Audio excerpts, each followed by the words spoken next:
Okay. ಸ್ನೇಹಿತರೆ, ನೀವೇನಾದರೂ blogging ಮಾಡ್ತಾ ಇದ್ದೀರಾ ಅಂತಂದ್ರೆ, ಸೊ ನಿಮ್ಮ ಬ್ಲಾಗ್ ಅಥವಾ ನಿಮ್ಮ ವೆಬ್‌ಸೈಟ್‌ಗೆ ಒಂದು ಟ್ರಾಫಿಕ್ ಅನ್ನೋದು ತುಂಬಾ ಇಂಪಾರ್ಟೆಂಟ್ ಆಗಿರುವಂತ ಮ್ಯಾಟರ್. ಸೊ ಟ್ರಾಫಿಕ್ ಇದ್ರೇನೆ ನಮ್ಮ ಒಂದು ಬ್ಲಾಗ್ ಅದರಿಂದ ಆಡ್ಸೆನ್ಸ್ ಅಪ್ರೂವ್, ದುಡ್ಡು ಎಲ್ಲ. ಸೊ ಹಾಗಂತಂದ್ರೆ ಆ ಟ್ರಾಫಿಕ್ ಬರೋದಿಕ್ಕೆ ಅಂತಾನೆ ನಾವೇನ್ ಮಾಡ್ತೀವಪ್ಪ ಅಂತಂದ್ರೆ, ತುಂಬಾ ಒಂದು ದೊಡ್ಡ ದೊಡ್ಡ ಹರಸಾಹಸಗಳನ್ನ ಮಾಡ್ತೀವಿ. ಸೊ ಡೈಲಿ ಕಂಟೆಂಟ್ ಏನೋ ಹಾಕ್ತಾನೆ ಇರ್ತೀವಿ. ಎಷ್ಟು ಬೇಕಷ್ಟು ಕಂಟೆಂಟ್ ಅನ್ನ ಹಾಕ್ತಾ ಇರ್ತೀವಿ. ಎಲ್ಲಿ ಬೇಕು ಅಲ್ಲೆಲ್ಲ ಶೇರ್ ಮಾಡ್ತಾ ಇರ್ತೀವಿ. ಬಟ್ ಏನಂತಂದ್ರೆ ಟ್ರಾಫಿಕ್ ಕರೆಕ್ಟ್ ಆಗಿ ಬರ್ತಾ ಇರಲ್ಲ. ಸೊ ಅದರಿಂದ ಏನಾಗತ್ತಪ್ಪ ಅಂತಂದ್ರೆ, ನಾವು ಕಂಟೆಂಟ್ ಹಾಕೋದಿಕ್ಕೆ ಏನಾಗತ್ತಪ್ಪ ಅಂತಂದ್ರೆ, ಒಂಥರ ಬೇಜಾರಾಗ್ಬಿಡುತ್ತೆ. ಸೊ ಕಂಟೆಂಟನ್ನ ನಾವು ಹಾಕೋದಿಕ್ಕೆ ಹೋಗಲ್ಲ. ಸೊ ಇವತ್ತಿನ ಈ ವಿಡಿಯೋ ನಾನು ಏನು ಹೇಳ್ಕೊಡ್ತಾ ಇದ್ದೀನಿ ಅಂತಂದ್ರೆ ನಿಮಗೆ, ಸೊ ನಿಮ್ಮ ವೆಬ್‌ಸೈಟ್‌ಗೆ ಟ್ರಾಫಿಕ್ ಬರ್ಬೇಕಂತಂದ್ರೆ ಈ ಒಂದು 5 ಪಾಯಿಂಟ್ಸ್ ಏನಿದೆ, ಈ 5 ಸ್ಟೆಪ್ಸ್ ಏನಿದೆ ತುಂಬಾ ಇಂಪಾರ್ಟೆಂಟ್ ಆಗಿರುವಂಥ ವಿಚಾರ. ಸೊ ಇದೇನಂತಂದ್ರೆ, ನೀವು ಇಷ್ಟು ಒಂದು 5 ಸ್ಟೆಪ್ಸ್ ಅಥವಾ 5 ಒಂದು ಏನು ಪಾಯಿಂಟ್ಸ್ ಇದೆ, ಇದನ್ನ ನೀವು ನಿಮ್ಮ ವೆಬ್‌ಸೈಟಲ್ಲಿ ಫಾಲೋ ಮಾಡಿದ್ರಿ ಅಂತಂದ್ರೆ 100% ಆಗಿ ನಿಮಗೆ ಟ್ರಾಫಿಕ್ ಬಂದೇ ಬರುತ್ತೆ. ಸೊ ಯಾಕಂತಂದ್ರೆ ಆ ಒಂದು ಸ್ಟೆಪ್ಸ್ ಏನಿದೆ ಅದು ತುಂಬಾ ಇಂಪಾರ್ಟೆಂಟ್ ಆಗಿರುತ್ತೆ ನಮ್ಮ ಟ್ರಾಫಿಕ್ ಬರೋದಿಕ್ಕೆ. ಸೊ ವಿಡಿಯೋನ ಶುರು ಮಾಡೋಣ. ಅದಕ್ಕೂ ಮುಂಚೆ ಚಾನಲ್‌ಗೆ ಹೊಸದಾಗಿರೋರು ದಯವಿಟ್ಟು ಸಬ್ಸ್ಕ್ರೈಬ್ ಮಾಡ್ಕೊಳ್ಳಿ. ವಿಡಿಯೋನ ಕೊನೆವರೆಗೂ ನೋಡಿ. ಇಷ್ಟ ಆದರೆ ಒಂದು ಲೈಕ್ ಮಾಡೋದನ್ನ ಮರಿಬೇಡಿ. ಸೊ ವಿಡಿಯೋನ ಶುರು ಮಾಡೋಣ, ಬನ್ನಿ.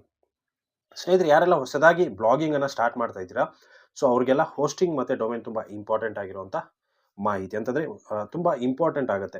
ಸೊ ಹೋಸ್ಟಿಂಗ್ ಇದ್ರೆ ಮಾತ್ರ ನಾವು ಒಂದು ಬ್ಲಾಗ್ ಅನ್ನ ಶುರು ಮಾಡ್ಬೋದು. ಅದೇ ರೀತಿ ಡೊಮೇನ್ ಕೂಡ ಅಷ್ಟೇ ಇಂಪಾರ್ಟೆಂಟ್ ಆಗುತ್ತೆ. ಸೊ ಹೋಸ್ಟಿಂಗ್ ಮತ್ತೆ ಡೊಮೇನ್ ನೀವು ಎಲ್ಲಿ ತಗೋಬೇಕು. ಸೊ ಹೋಸ್ಟಿಂಗ್ ಮತ್ತೆ ಡೊಮೇನ್ ತಗೋಬೇಕಂತಂದ್ರೆ ನೀವು ಗೂಗಲಲ್ಲಿ ಸರ್ಚ್ ಮಾಡಿದ್ರೆ ಅಂತಂದ್ರೆ ತುಂಬಾ ಒಂದು ಕಂಪನಿಗಳು ಬರುತ್ತೆ. ಸೊ ಬಟ್ ಏನಂತಂದ್ರೆ, ನಾನು ಒಂದು ರೆಕಮೆಂಡ್ ಮಾಡುವಂಥ ಒಂದು ಪ್ಲಾಟ್ಫಾರ್ಮ್ ಯಾವುದಪ್ಪ ಅಂತಂದ್ರೆ ಹೋಸ್ಟಿಂಗರ್. ಸೊ ಲಿಂಕ್ ನಿಮಗೆ ಡಿಸ್ಕ್ರಿಪ್ಷನಲ್ಲಿ ಸಿಗುತ್ತೆ. ಸೊ ಆ ಲಿಂಕ್ ಮುಖಾಂತರ ಹೋದ್ರಪ್ಪ ಅಂತಂದ್ರೆ ನಿಮಗೆ ಇನ್ನೂ ಎಕ್ಸ್ಟ್ರಾ 10% ಡಿಸ್ಕೌಂಟ್ ಸಿಗುತ್ತೆ. ಓಪನ್ ಮಾಡಿಕೊಂಡು ನೀವು ಪರ್ಚೇಸ್ ಮಾಡ್ಕೋಬೋದು. ಅದೇ ರೀತಿ ಅಲ್ಲಿ ನಿಮಗೆ free domain, free SSL, free emails ಎಲ್ಲ ಕಂಪ್ಲೀಟ್ ಆಗಿ ನಿಮಗೆ ಒಂದು ಪ್ಯಾಕೇಜ್ ಮುಖಾಂತರ ನಿಮಗೆ ಸಿಗುತ್ತೆ. ಸೊ ಇದೊಂದು ಮಾಹಿತಿ ಯಾರೆಲ್ಲ ಹೊಸದಾಗಿ ಸ್ಟಾರ್ಟ್ ಮಾಡ್ತಿದ್ರೆ ಅವ್ರಿಗೊಂದು ಇಂಪಾರ್ಟೆಂಟ್ ಆಗಲಿ ಅಂತ ಒಂದು ಮಾಹಿತಿ ಅಷ್ಟೇ. ಸೊ ಇವಾಗ ವಿಡಿಯೋದಲ್ಲಿ ಬರೋಣ. ಸೊ ಒಂದು ಟ್ರಾಫಿಕ್ ಬರಬೇಕಂತಂದ್ರೆ ಕೆಲವೊಂದು ಲಿಸ್ಟನ್ನು ನಾನು ನಿಮಗೆ ಮಾಡಿಟ್ಟಿದ್ದೀನಿ. ಸೊ ಆ ಲಿಸ್ಟ್ ಪ್ರಕಾರ ಒಂದೊಂದಾಗಿ ನಾನು ನಿಮಗೆ ಎಕ್ಸ್‌ಪ್ಲೇನ್ ಮಾಡ್ತೀನಿ. ಮೊದಲನೇ ಪಾಯಿಂಟ್ ಏನಪ್ಪಾ ಅಂತಂದ್ರೆ, fast and responsive website. So ಇವಾಗ ಬ್ಲಾಗ್ ನೀವೇನೋ ಮಾಡ್ತೀರಾ. ಸೊ ಸರ್ಚ್ ಮಾಡುವಂಥವ್ರು ಎಲ್ಲರೂ ಕಂಪ್ಯೂಟರ್ ಅಥವಾ ಲ್ಯಾಪ್‌ಟಾಪ್ ಮುಂದೆ ಕೂತ್ಕೊಂಡು ಸರ್ಚ್ ಮಾಡಲ್ಲ. ಸೊ ಮೊಬೈಲಲ್ಲಿ ತುಂಬಾ ಒಂದು ಇರುತ್ತೆ. ಅಂತಂದ್ರೆ ಇವಾಗ ಒಂದು 100% ಅಲ್ಲಿ ತೊಗೊಂಡ್ರಂತಪ್ಪ ಅಂದ್ರೆ ಒಂದು 10% ಅಷ್ಟೇ ನಿಮಗೆ ಲ್ಯಾಪ್‌ಟಾಪ್ ಮತ್ತೆ ಅಂದ್ರೆ ಲ್ಯಾಪ್‌ಟಾಪ್ ಮತ್ತೆ ಕಂಪ್ಯೂಟರಲ್ಲಿ ಸರ್ಚ್ ಮಾಡೋರು ಸಿಗ್ತಾರೆ. ಮಿಕ್ಕಿರೋ 90% ಏನಿರ್ತಾರೆ ನೋಡಿ, ಮೊಬೈಲಲ್ಲೇ ಸರ್ಚ್ ಮಾಡೋವಂಥವ್ರು ಇರ್ತಾರೆ. ಸೊ ಅದಕ್ಕೋಸ್ಕರ ನಮ್ಮ ಒಂದು ವೆಬ್‌ಸೈಟ್ ಅಥವಾ ಬ್ಲಾಗ್ ಏನಿರಬೇಕಪ್ಪ ಅಂತಂದ್ರೆ, ಮೊಬೈಲ್ ರೆಸ್ಪಾನ್ಸಿವ್ 100% ಆಗಿ ಇರಬೇಕಾಗತ್ತೆ. ಸೊ ಅದನ್ನ ನೀವು ಮಾಡಬೇಕಾಗತ್ತೆ. ಸೊ ಯಾವ ಥರ ಮಾಡೋದು, ಏನು, ನನ್ನ ಹಳೆ ವಿಡಿಯೋಸ್‌ಗಳೆಲ್ಲ ನಾನು ತುಂಬಾ ಹೇಳಿದ್ದೀನಿ. ಸೊ ಬಟ್ ಎಷ್ಟು ಜನ ನೋಡಿದ್ದೀರಾ, ಎಷ್ಟು ಜನ ಇಲ್ಲ ಅಂತ ನನಗೆ ಗೊತ್ತಿಲ್ಲ. ಹೋಗ್ಬಿಟ್ಟು ನೋಡ್ಬೋದು. ಸೊ ನೆಕ್ಸ್ಟ್ ಸೆಕೆಂಡ್ ಆಪ್ಷನ್ ಏನಪ್ಪಾ ಅಂತಂದ್ರೆ, ಸೆಕೆಂಡ್ ಪಾಯಿಂಟ್ ಏನಂತಂದ್ರೆ, create a web stories. So ನೀವು ಬ್ಲಾಗ್ ಹಾಕ್ತಿದ್ದೀರಾ ಅಂತಂದ್ರೆ ಬ್ಲಾಗ್ ಮಾತ್ರ ಹಾಕೋದು ಇಂಪಾರ್ಟೆಂಟ್ ಅಲ್ಲ. ಸೊ ಅದ್ರ ಜೊತೆಗೆ ವೆಬ್ ಸ್ಟೋರೀಸ್‌ಗಳನ್ನ ನೀವು ಕ್ರಿಯೇಟ್ ಮಾಡಬೇಕಾಗುತ್ತೆ. ಸೊ ವೆಬ್ ಸ್ಟೋರೀಸ್ ಕ್ರಿಯೇಟ್ ಮಾಡೋದ್ರಿಂದ ಏನಾಗುತ್ತೆ ಅಂತಂದ್ರೆ, ನಿಮ್ಮ ಒಂದು ಬ್ಲಾಗ್ಗೆ ಗೂಗಲ್ ಡಿಸ್ಕವರ್ ಫೀಡ್ ಏನಿದೆ ಅದು ಆನ್ ಆದ್ರೂ ಆಗ್ಬೋದು. ಸೊ ಅದಕ್ಕೋಸ್ಕರ ವೆಬ್ ಸ್ಟೋರೀಸನ್ನ ಕ್ರಿಯೇಟ್ ಮಾಡಿ. ಸೊ ಯಾವ ಥರ ಕ್ರಿಯೇಟ್ ಮಾಡೋದು ಅನ್ನೋದನ್ನ ಕೂಡ ನಾನು ಕಂಪ್ಲೀಟ್ ಆಗಿರುವಂಥ ವಿಡಿಯೋನ ನನ್ನ ಚಾನಲಲ್ಲಿ ಆಲ್ರೆಡಿ ಹಾಕಿದ್ದೀನಿ. ಬೇಕಂದ್ರೆ ಹೋಗ್ಬಿಟ್ಟು ನೋಡ್ಬೋದು. ನೆಕ್ಸ್ಟು ಥರ್ಡ್ ಪಾಯಿಂಟ್ ಏನಪ್ಪಾ ಅಂತಂದ್ರೆ, unlock Google discover feed. So Google ಡಿಸ್ಕವರನ್ನ ನೀವು ಅನ್ಲಾಕ್ ಮಾಡ್ಬೇಕಂತಂದ್ರೆ ತುಂಬಾ ಒಂದು ಸ್ಟೆಪ್ಸ್‌ಗಳನ್ನ ನೀವು ಫಾಲೋ ಮಾಡಬೇಕಾಗತ್ತೆ. ಸೊ ಆ ಸ್ಟೆಪ್ಸ್‌ಗಳೆಲ್ಲಾನು ನಾನು ನಿಮಗೆ ಆಲ್ರೆಡಿ ಹೇಳಿದ್ದೀನಿ ಕೂಡ. ಸೊ ವೆಬ್ ಸ್ಟೋರೀಸ್‌ಗಳನ್ನ ಎಷ್ಟು ಕ್ರಿಯೇಟ್ ಮಾಡ್ತೀರಾ ನೋಡಿ, ಅಷ್ಟು ನೀವು ಗೂಗಲ್ ಡಿಸ್ಕವರ್ ಫೀಡ್‌ಗೆ ಹೋಗೋದಕ್ಕೆ ತುಂಬಾ ಒಂದು ಹೆಲ್ಪ್‌ಫುಲ್ ಆಗುತ್ತೆ.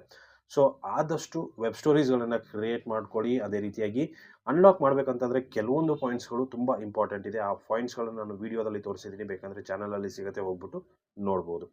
ಸೊ ನೆಕ್ಸ್ಟು ಸೋಷಿಯಲ್ ಮೀಡಿಯಾದಿಂದ ಟ್ರಾಫಿಕ್ ಬರೋದಕ್ಕೆ ನಾವು ಏನೇನೆಲ್ಲ ಸ್ಟ್ರಾಟಜಿನ ಫಾಲೋ ಮಾಡಬೇಕಾಗತ್ತೆ. ಸೊ ಇವಾಗ ನಮಗೆ ಒಂದು ಗೂಗಲ್‌ಗಿಂತ ಸೋಷಿಯಲ್ ಮೀಡಿಯಾದಲ್ಲಿ ಆಕ್ಟಿವ್ ಇರುವಂಥ ಜನ ತುಂಬ ಸಿಗ್ತಾರೆ.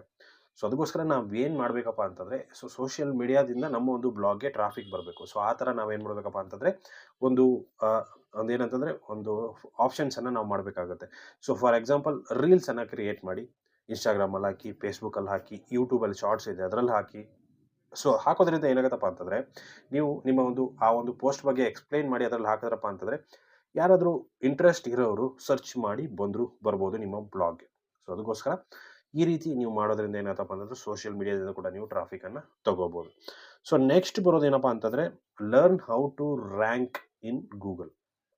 ಸೊ ಗೂಗಲಲ್ಲಿ ನಿಮ್ಮ ಒಂದು ಬ್ಲಾಗನ್ನು ಯಾವ ರೀತಿಯಾಗಿ ರ್ಯಾಂಕ್ ಮಾಡೋದು ಅನ್ನೋದನ್ನು ನೀವು ತಿಳ್ಕೊಳ್ಳೋದು ಕೂಡ ತುಂಬ ಇಂಪಾರ್ಟೆಂಟ್ ಆಗುತ್ತೆ. ಸೊ ನೀವು ಎಷ್ಟು ಈಸಿಯಾಗಿ ತಿಳ್ಕೊಂಡು ಅದನ್ನು ನಿಮ್ಮ ಒಂದು ಬ್ಲಾಗಲ್ಲಿ ಇಂಪ್ಲಿಮೆಂಟ್ ಮಾಡ್ತೀರಾ ನೋಡಿ, ಅಷ್ಟು ನೀವು ರ್ಯಾಂಕ್ ಮಾಡ್ಬೋದು. ಫಾರ್ ಎಕ್ಸಾಂಪಲ್, ಇವಾಗ ಯಾರಾದರೂ ಒಂದು ಕೀವರ್ಡನ್ನು ಸರ್ಚ್ ಮಾಡಿದ್ರಪ್ಪ ಅಂತಂದರೆ ನಮ್ಮ ಒಂದು ಬ್ಲಾಗ್ ತೋರಿಸ್ಬೇಕು. ಸೊ ಆ ಬ್ಲಾಗ್ ತೋರಿಸ್ಬೇಕು ಅಂತಂದರೆ ನಾವೇನಪ್ಪ ಅಂತಂದರೆ ಆ ಥರದ ಕೀವರ್ಡ್ಸ್ಗಳಲ್ಲಿ ನಾವು ಕೆಲಸ ಮಾಡಿರಬೇಕು. ಸೊ ಈ ರೀತಿಯಾದಂಥ ಒಂದು ಇಂಪಾರ್ಟೆನ್ಸ್ ಇರುತ್ತೆ. ಸೊ ಅದ್ರ ಬಗ್ಗೆನೂ ತುಂಬ ಒಂದು ವೀಡಿಯೋಸ್ಗಳಲ್ಲಿ ನಾನು ನಿಮಗೆ ತೋರಿಸಿದ್ದೀನಿ. ಯಾವ ಥರ ಆ ಕೀವರ್ಡ್ಸನ್ನು ನಾವು ಹಾಕೋದು, ಯಾವ ಥರ ರಿಸರ್ಚ್ ಮಾಡೋದು, ಯಾವ ಥರ ಕಂಟೆಂಟನ್ನು ಕ್ರಿಯೇಟ್ ಮಾಡೋದು, ಅದನ್ನು ಕಂಪ್ಲೀಟಾಗಿ ಎಕ್ಸ್ಪ್ಲೈನ್ ಮಾಡಿದ್ದೀನಿ. ಬೇಕಂದರೆ ಚಾನಲಲ್ಲಿ ವೀಡಿಯೋಸ್ಗಳು ಸಿಗುತ್ತೆ, ಹೋಗ್ಬಿಟ್ಟು ನೋಡ್ಬೋದು.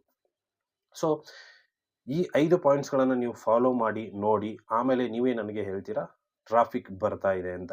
ಸೊ ಇಷ್ಟು ಇವತ್ತಿನ ವಿಡಿಯೋ ಸ್ನೇಹಿತರೆ. ವಿಡಿಯೋ ಇಷ್ಟ ಆಗಿದೆ ಅಂದ್ಕೊಂಡಿದ್ದೀನಿ. ಇಷ್ಟ ಆಗಿದ್ರೆ ಲೈಕ್ ಮಾಡಿ, ಶೇರ್ ಮಾಡಿ, ಸಬ್ಸ್ಕ್ರೈಬ್ ಮಾಡೋದನ್ನು ಮರಿಬೇಡಿ ಅಂತ ಹೇಳ್ತಾ ವಿಡಿಯೋನ ಮುಗಿಸ್ತಾ ಇದ್ದೀನಿ. Thank you so much.